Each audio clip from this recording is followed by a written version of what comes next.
बिस्मिल्लाहिर्रहमानिर्रहीम। अस्सलामुअलैकुम। आज की इस वीडियो में हम आपको जिन्नात की शादी से मुतल्लिक दिलचस्प हक़ाइक़ बताएंगे कि जिन्नात की शादी कैसे होती है और एक हकीकी वाक़या भी बताएंगे जिसे जानकर किसी के भी रोंगटे खड़े हो जाएंगे। कुछ लोगों का ख्याल है कि जिन्नात शादी नहीं करते, लेकिन कुरान करीम के दलाइल से ये बात साबित है कि जिन्नात शादी भी करते हैं और बच्चों को भी पैदा करते हैं। अगरचे जिन्नात के बच्चों को जन्म देने का अमल इंसान से मुख्तलिफ होता है, क्योंकि जिन्नात इंसानों की तरह मादी वजूद रखने की बजाय रूह का वजूद रखते हैं। मगर यहाँ पर सवाल ये पैदा होता है कि जिन्नात की शादी कैसे होती है? क्या इनकी शादी भी इंसानों की शादी की तरह होती है और क्या इनकी शादी में निकाह पढ़ाया जाता है?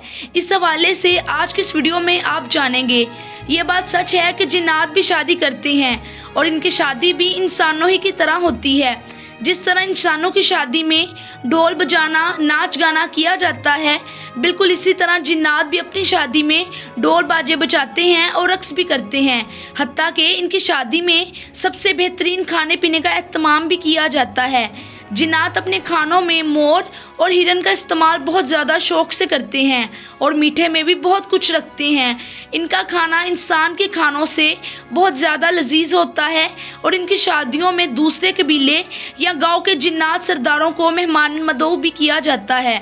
जिन्नात की शादी में निकाह भी पढ़ाया जाता है, जिसका इतराफ़ एक मौलाना साहब ने खुद किया। इन मौलवी साहब का नाम नवाब अली शाह है। उन्होंने वाक़या सुनाया कि रात के किसी पहर मैं सो रहा था तो किसी ने दरवाज़ा खटखटाया। मेरी आदत थी कि मैं जितनी भी गहरी नींद में होता, अगर दरवाजे पर ज़रा सी भी दस्तक होती है तो मेरी आंख फौरन खुल जाती थी और यही वजह थी कि मैं उठ गया। दरवाज़ा खोला तो दो अजनबी नौजवान मेरे सामने खड़े थे। मैंने उन दोनों को नहीं पहचाना और पूछा कि क्या काम है। इस पर उन्होंने कहा कि मौलाना साहब, हमारे यहाँ शादी है, इसलिए हम आपको निकाह पढ़ाने की गर्ज से लेने के लिए आए हैं। मैंने कहा, मुझे माफ़ कीजिए, मैं आपको पहचानता नहीं हूँ, आप कहाँ से आए हैं? उन्होंने कहा कि हम दोनों पड़ोस वाले गांव से आए हैं। इनमें से एक शख्स ने बताया कि उसका नाम जंजार है। मौलाना साहब ने दिल में सोचा कि ये तो काफ़ी अजीब नाम है।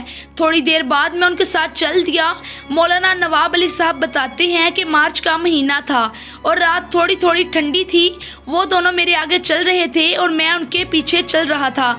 आखिरकार हम इस गांव के मैदान में पहुंचे जहां शामियाना सजा हुआ था। वहां खूब रौनक और चहल पहल थी, रोशनी का भी खूब इंतजाम था। मैं इधर उधर देख ही रहा था कि एक आवाज़ आई, खुशामदीद मौलाना साहब। मेरे सामने एक शख्स सलवार कमीज में खड़ा था जो दूल्हे का बाप था और उसका नाम सरदार मानस था। सरदार ने कहा कि आए, मैं आपको लिए चलता हूँ। जब हम थोड़े आगे गए तो सरदार मानस ने मेरी मुलाकात दुल्हन के बाप से कराई, जिसका नाम शर्मत था। क्योंकि सब चेहरे वहाँ अजनबी थे और मेरा जानने वाला वहाँ कोई भी मौजूद नहीं था। हालांकि मैं इस गाँव के बहुत से लोगों को ज़ाती तौर पर जानता था।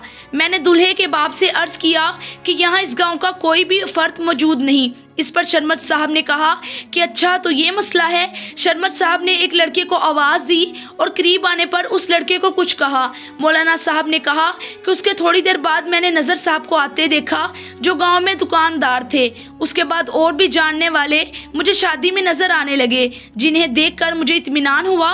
मैंने नज़र साहब से पूछा कि आपकी दुकानदारी कैसी चल रही है? तो उन्होंने चौंकते हुए बोला कि अच्छी चल रही है। इसमें मुझे दूल्हे के वालिद ने कहा कि मौलवी साहब आइए और निकाह पढ़ाइए, देर हो रही है। मैंने जाकर उनका निकाह पढ़ाया। उन्होंने मुझे मिठाई और पैसे भी दिए। बाद में मुझे खाना भी खिलाया जो बेहद लजीज था। उसके बाद अफ़त और जंजार जो मुझे यहाँ लाए थे, उन्होंने मुझे घर छोड़ दिया और खुद वापस चले गए। मौलाना साहब ने कहा कि जब मैं सुबह उन लोगों से मिला जिनसे मेरी मुलाकात कल रात शादी में हुई थी, तो उनसे रात के वाक़ये का जिक्र किया। उन्होंने बताया कि हम रात को तो कहीं गए नहीं, बल्कि अपने घर पर सो रहे थे और किसी भी शादी में शिरकत नहीं की। मौलाना साहब बहुत हैरान हुए और घर वापस आ गए। घर पहुंचकर मैंने मिठाई और निकाह के पैसे देखे तो मुझे यकीन हो गया कि ये मेरा वहम नहीं, बल्कि मैंने रात में शादी में शिरकत की थी। बाद में मुझे इस बात का अंदाज़ा हो गया कि रात में जिस शादी में शिरकत के लिए मैं गया था वो इंसानों की नहीं बल्कि जिन्नात की शादी थी। दरअसल जिन्नात ही रूप बदल कर नजर साहब और दीगर लोगों का रूप धार कर शादी में आए थे। तो ये थी हमारी आज की वीडियो। आई होप कि आपको वीडियो पसंद आएगी। वीडियो अच्छी लगी तो इसको लाइक करें, चैनल को सब्सक्राइब करें और साथ ही बेल को हिट करके नोटिफिकेशंस को ऑल पे क्लिक कर दें ताकि इस तरह की मज़ीद वीडियोस सबसे पहले आपको मिल सकें। अगली वीडियो तक अल्लाह हाफिज़।